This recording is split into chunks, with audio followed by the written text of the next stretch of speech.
Hey. Welcome to a world of laughter, learning, and entertainment. Welcome, curious minds, to our video that explores the ins and outs of Phil Gingrey. John Phillip Gingrey, born July 10, 1942, is an American physician and former politician who served as a U.S. representative from 2003 to 2015. He is a member of the Republican Party GOP. His district comprised the northwestern suburbs of Atlanta. Since leaving Congress, Gingrey has worked as a senior advisor at the District Policy Group in Washington, D.C., which is the lobbying arm of the Drinker Biddle law firm. On March 27, 2013, Gingrey announced he would be a candidate in the 2014 race for U.S. Senate in his home state. He was unsuccessful, later losing in the May 2014 Republican primary, placing fourth. Brace yourself for a captivating discussion on early life, education, and early political career as we explore its nuances and implications. Gingrey was born and raised in Augusta, Georgia, and graduated from Aquinas High School. He received a bachelor's degree in chemistry from Georgia Tech in 1965, and then earned his medical doctor from Medical College of Georgia. He started his 26-year practice as an obstetrician-gynecologist. While at Georgia Tech, Gingrey was a driver of the Ramblin' Wreck mascot car. He also became a member of the Gamma Alpha chapter of the Sigma Nu fraternity and was the president of the fraternity his senior year. Gingrey entered politics when he ran for the Marietta School Board, a body of which he was 3 times named chairman. He served 2 terms as a member of the Georgia State Senate from 1999 to 2003. Prepare yourself for an eye-opening discussion on 2012 in the upcoming portion of this video. In his final campaign for his U.S. House seat in 2012, Gingrey defeated Democrat Patrick Thompson with 68.6% of the vote. Brace yourself for an in-depth analysis as we navigate through 2010 and its far-reaching implications. In 2010, Gingrey ran unopposed. Let's now shift our focus to tenure and explore the ways in which it shapes our perspective. Gingrey was one of 4 Gins in the House of Representatives, the other 3 being fellow Republicans Michael Burgess of Texas, former Congressman Ron Paul of Texas, and Phil Rowe of Tennessee. He is a founding member and co-chairman of the GOP Doctors Caucus, a group of 20 healthcare providers in the House of Representatives. The caucus utilizes their medical expertise to develop and advocate for patient-centered healthcare reforms focused on quality, access, affordability, portability, and choice.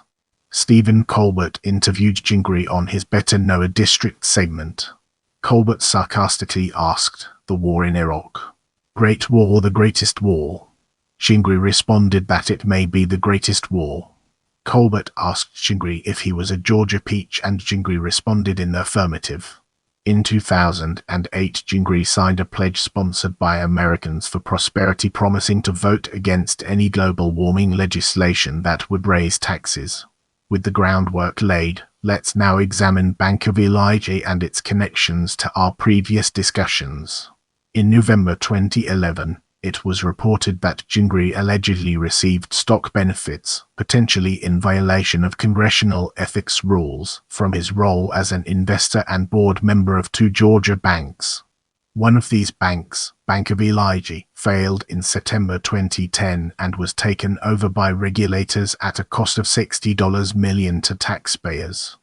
Gingrey's office denied any conflicts of interests. In December 2014, the House Ethics Committee publicly released findings that Gingrey had given special privilege to the Bank of Elijah in TARP discussions, that Gingrey should not have aided the bank since it was not in his district. The committee told Gingrey, "It is true that you received no compensation or financial benefits as a result of these meetings."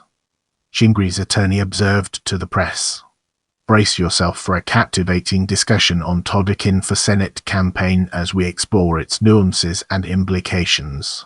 Gingrey's office said that these comments were misconstrued after he was reported saying that former Republican Representative Todrick was partially right in saying that a woman would not conceive after a legitimate rape.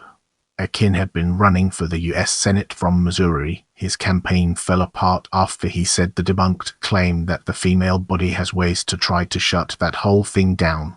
At a local Chamber of Commerce meeting, Gingrey said that Akin wasn't entirely wrong. "I've delivered lots of babies, and I know about these things," Gingrey said, according to the Marietta Daily Journal. Gingrey has been an OBGYN since 1975. He had served as co-chair of the GOP Doctors Caucus. Now, we shift our focus to congressional and staff pay, a topic that deserves our attention. In September 2013, he received intense criticism by Republican congressional aides when he observed that many congressional aides who initially are somewhat relatively low-paid go on to careers as major lobbyists in Washington, Kelvin Street area or elsewhere, and can eventually make hundreds of thousands of dollars, implying that his own congressional salary, he said, $172,000. It is actually $174,000, not including other benefits, was somehow inadequate. Meanwhile, his constituents in Georgia have a median household income of about $49,000. Prepare yourself for an eye-opening discussion on Ebola virus concerns in the upcoming portion of this video. In July 2014, as concern over the Ebola virus epidemic in West Africa was in the United States of America media, Gingrey wrote a letter to the United States of America CDC, stating reports of illegal migrants carrying deadly diseases such as swine flu, dengue fever, Ebola virus, and tuberculosis are particularly concerning. The time has come to unravel the secrets behind committee assignments and gain a deeper understanding. Committee on Energy and Commerce, Subcommittee on Environment and Economy, Subcommittee on Health, Subcommittee on Oversight and Investigation, House Armed Services Committee, House Science Committee, House Rules Committee, Committee on House Administration. Moving ahead, let's uncover the hidden gems within caucus leaderships and discover their significance. GOP Doctors Caucus, Co-Chair Immigration Reform Caucus, Executive Committee Congressional Vision Caucus, Co-Chair Congressional Constitution Caucus, Member Congressional Immigration Reform Caucus, Member. In the following section, we'll be immersing ourselves in the captivating world of Commissioner. Legislative Commissioner, Organization for Security and Cooperation in Europe, Helsinki Agreement. As we venture forward, let's examine 2014 U.S. Senate election in detail and gain a deeper appreciation for its significance. In March 2013, Gingrey officially announced he would run for the open Senate seat vacated by Republican U.S. Senator Saxby Chambliss.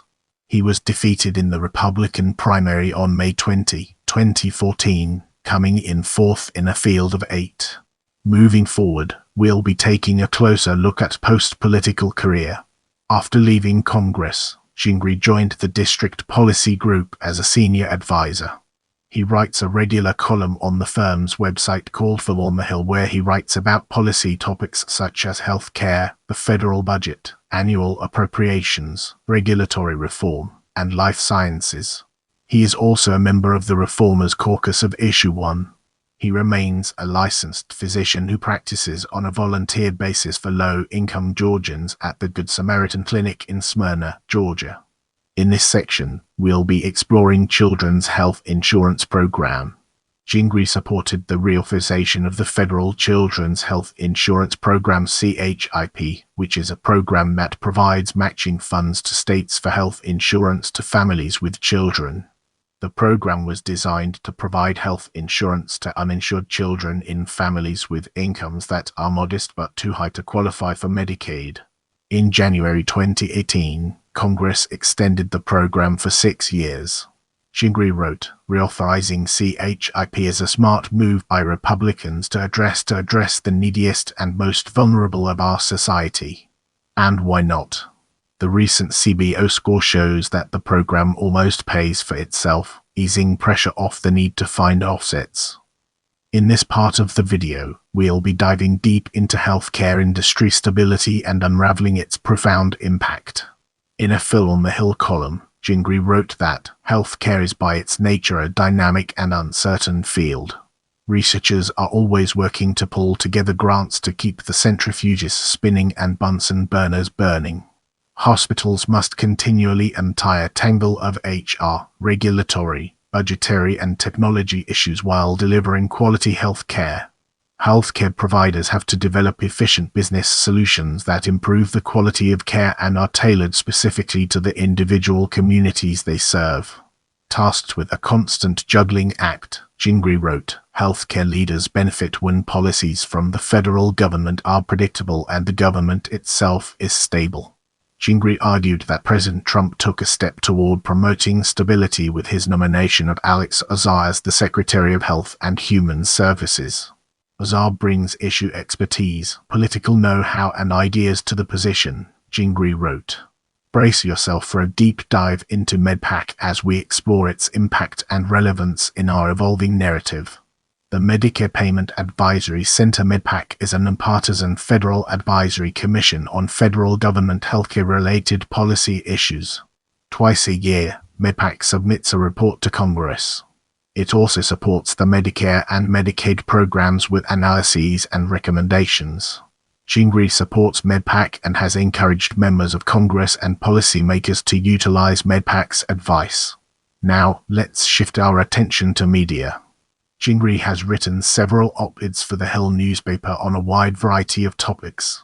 In the summer of 2016, Gingrey wrote an op-ed about the opioid epidemic occurring in the U.S. To combat the epidemic, Gingrey wrote that he favors wider access to naloxone, commonly known by its brand name Nukin, to save people who have overdosed, supports the Comprehensive Addiction and Recovery Act (CARA), which had recently passed Congress, encourages more states to adopt the Good Samaritan laws that provide immunity for those who call 911 if they are witnessing or attending to an overdose, and public awareness education campaigns. In January 2017, shortly before Donald Trump's inauguration, Gingrey wrote in support of Trump's pick of Tom Price as the Secretary of Health and Human Services (HHS). Not since President George H.W. Bush picked Dr. Louis Sullivan as the 17th HHS Secretary in 1989 has there been a physician at the head of HHS. Gingrey and Price served together in the Georgia State Senate before serving in the U.S. House. Through hard work, collaboration with colleagues, and leveraging his health policy expertise, he has earned the respect and admiration of his colleagues on both sides of the aisle, Gingrey wrote about Price. In November 2017, Gingrey penned an op-ed where he argued that the government should not interfere with the patient-physician relationship. During the debate over Obamacare, one key issue of concern for physicians serving in Congress such as Gingrey was the promotion and utilization of cost-effectiveness data and comparative effectiveness research (CER). We were concerned that such information would be used to support government takeover of the practice of medicine, and specifically that these types of analyses and studies would dictate decision-making to doctors, Gingrey wrote. As it turns out, he now supports the federal agency that the Affordable Care Act created that creates the CERS. He believes they are important decision-making tools for practitioners, and he supports reauthorization of the agency in 2019. As we enter this new phase, let's uncover the impact of personal life on our broader topic. Gingrey is a Roman Catholic. He is married to the former Billie Ayers of Noonan, Georgia. They have 4 children and 13 grandchildren. Remember, knowledge is power. Keep learning, growing, and exploring.